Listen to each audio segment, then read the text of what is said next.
Tom Collins, Laura Mack, Lubbock's First News. Check it in with Pat Durland from Black Forest, Colorado. Now, Pat actually has a 40-plus year history with wildfires. Started out as a on-the-ground firefighter, smoke jumper, and has worked his way up over the past 4 decades to a cubicle and standing in front of the camera on a radio.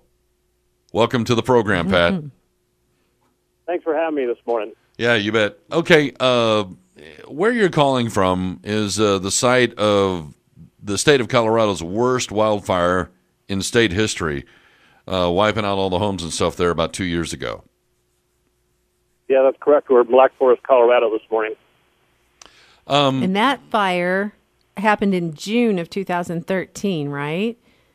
Correct. And it burned at least 509 homes. 2 people died.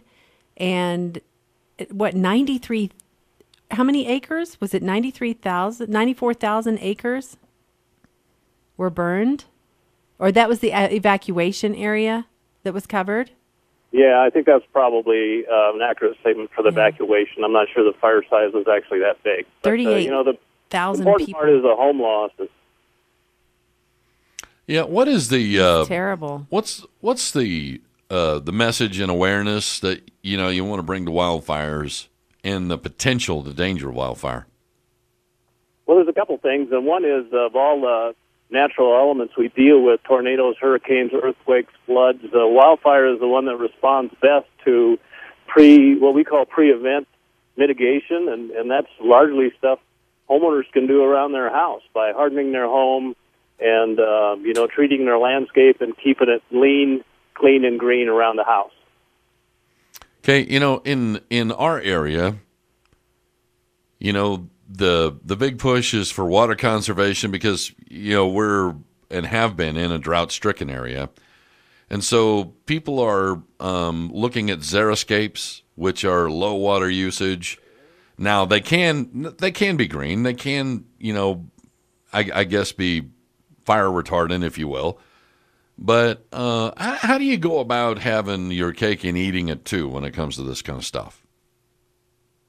Well, there's a number of ways to do that, and as we look at those water issues and rationing issues, a lot of people are moving to hardscape, which, especially in that zone of 5 feet around your house, we're asking folks to keep that what we call a non-combustible zone, and that means, not bark mulch, not flammable plants, but, pavers, rock mulch, those kind of things. Because what happens in these situations is a lot of the people don't even believe they're at risk, and these severe fires carry hot embers. It's like dropping matches from the sky a couple miles from the main part of the fire, and you want to look at your house and your roof and the landscape around your house and think that, if the fire was dropping out of the sky here, what would ignite, and how do I keep flames from reaching my house?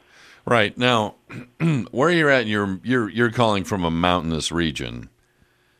And, it can get windy in Colorado, but, because of the terrain and everything, it's a little more unpredictable. But, there have been instances here in West Texas where we're up on a cap rock, everything's flat, where you have areas that are large and flat, and when they burn and they're dry, sometimes, the winds, can get up 60, 70 miles an hour. But it's not uncommon to have, 25, 35 mile an hour winds and, 40 mile an hour gusts on a daily basis. How fast can an ember travel a couple of miles? I mean, is it just like that? No, it takes a while, and that's the nice thing about wildfires is some of the advantages we get are we can see it coming. We can see the smoke. We can see what direction it's blowing in. We can predict where it's coming, and if it's headed towards you and you're a couple miles away, that's the time to have most of your stuff done. We advise people to do this stuff before fire season gets to you and be ready. It's kind of a ready, set, go thing. When you see smoke in the air, let's, clean up, throw the stuff in your car, pay attention to what the evacuation advisories are, because when that wind starts kicking up, firefighters aren't effective anymore when the wind's blowing that hard, and it's just a matter of getting out of the way. And if you got everything done, there's a good chance your home will still be there when you come back. Right. Now, I know that because of where we are in the lay of our land, it's, the threat is not as imminent as it is in an area like Colorado. But, really, when all this stuff happened before in the worst, wildfire history of the state, was it a situation where you guys there were under, big-time drought conditions? Because every time I've ever been to Colorado, everything's green. A lot of trees, and it's just like you go on a hike through the woods or something, and it's just like you're not thinking drought. Right, and that's a good thing to remember is plants burn when they're green sometimes, especially some of our trees. And Texas has a history of losing record number of homes to grass fires and deaths as well. So, a few years ago in Bastrop County, we set a new record for number of homes lost. So it's important that people learn about this, and if they're at risk, a lot of people don't realize they're at risk. There's places you can go. Insurance companies are being part of the team now. Places like USAA.com, that's with 2 A's, search for Wildfire. You can get a lot of good information online, and that's part of the problem. A lot of people at risk don't realize it's their problem. I know the going back to your fire that you had, the Black Forest fire in 2013, an investigation had been underway on the cause. I think it was determined it was human cause. Was it definitely an arson case, or did they rule that not to be arson but human caused? That jury is still out on that issue, and I'm not sure at this point if it hasn't been resolved by now. It ever will. But really the point is it could have been a power line, in a windstorm that caused that. And if you have the conditions, it's gonna occur. If you have fuel on your house or around your house, it doesn't have to be a wildfire. It could be your neighbor's house on fire. It could be a kid with a bottle rocket. So if you got fuel around your house, that's something to pay attention to and act on. Okay, I just had a kind of question for you. If you're in a wildfire, are there any particular survival strategies? And let me kind of throw something out at you. You always hear stories about people running and running and running and running from the fire. But then, I've also read, stories or suggestions about how to survive a fire. And they say, okay, the safest place in a fire is if you can maneuver yourself back into a place where the fire has already burned. Those are your best chances for survival.